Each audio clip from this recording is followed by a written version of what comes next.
Alright, so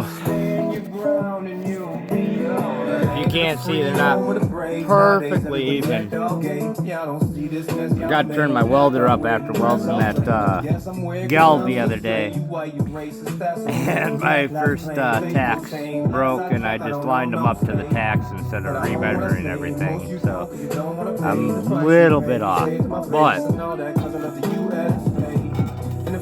my plan here is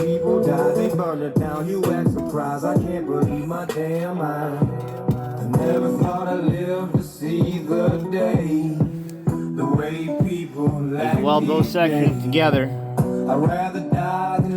and then I'll make caps for my small parts here, and probably, I'm guessing right now it'll be right about here. I'll have to weld a 2-inch hole, or cut a 2-inch hole into each of these. Cut caps out for them. But that's where my hair dryer is going to sit. Sorry. I'm trying to do all this stuff by myself. I don't have a body cam or nothing, so. So that first weld, I'm guessing it'll be about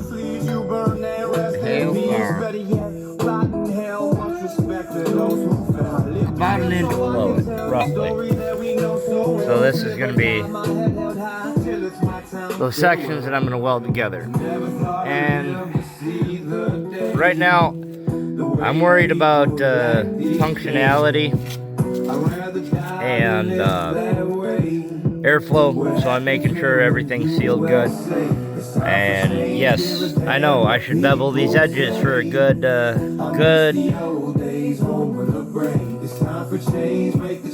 penetration on the metal and weld, but unfortunately for the majority of the people out there, I use a stick welder. I don't use a MIG welder. I use a stick welder strictly for penetration purposes and control. I know how to make weld. I can. I don't like it. I don't make TIG. I prefer not to have to heat my steel. I prefer not have to bevel it and everything else to get the penetration. Where this is a pretty simple project, I'll be able to get the penetration I want in this steel with the weld that I'm laying on it, strictly because I'm using stick versus MIG or TIG. So, and then, like I said, these will mount on. I'll put caps after I cut my holes into them, which will allow my airflow. Then if I need, I don't want to focus. Got 2 more extensions over there. If I need to put them on the end of this, and then I'm gonna cut another cap. My current plan right now is to cut tops off of some bolts on each end, drill holes through the plate, weld the plate, or cut the plate bigger so that it'll be a swing plate and something that I can loosen up. It'll take a little bit more time, but it'll keep it nice and tight to the top, loosen it up, drop it out, and it's not a whole big fucking fancy process. I'm looking for functionality, not fucking beautifulness, you know.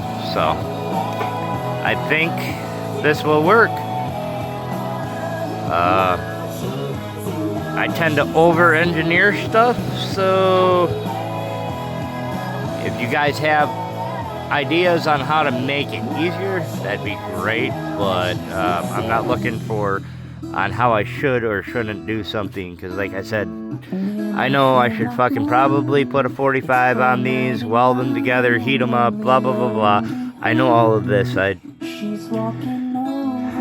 I'm not looking for people to derogatory stuff. I'm looking for people to help people, and any hints or tricks or trades that you might have that, I should probably clean the steel off too.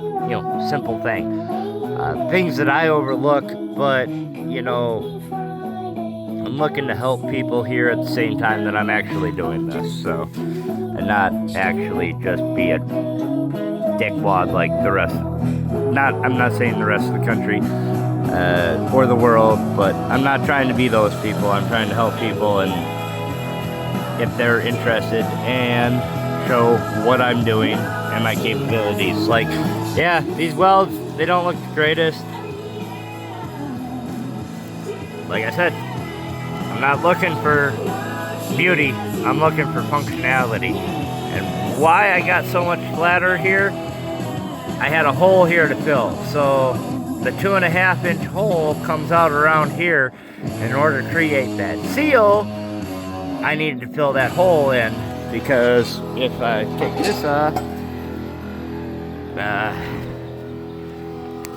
can't really see. There you go. See? So, and then I have that plate underneath over the top of the caliper on the other side. So I had to fill that gap in order to force air through that hole. So, y'all want to know why? And right now I'm working with 110, which is more than enough what I'm doing right now, instead of a 240 or alternate 3 white phase. So I'm just using my little guy right now, which is strong enough for anything that I'm doing right now. I'm trying to do it as basic and as functional as possible. And when I get this thing all done, I'll go and do a drop test for everybody. When it's 3 feet long, I'm not going to do it out here on my concrete anymore, because this thing's already weighing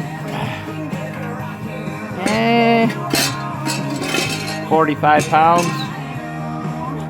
So when I get the rest of the steel added on and everything set to go, I'll go out and I'll do a couple of drop tests, but I don't want to bust my concrete up and do a drop test every single time I put a weld on, because I know my welding skills.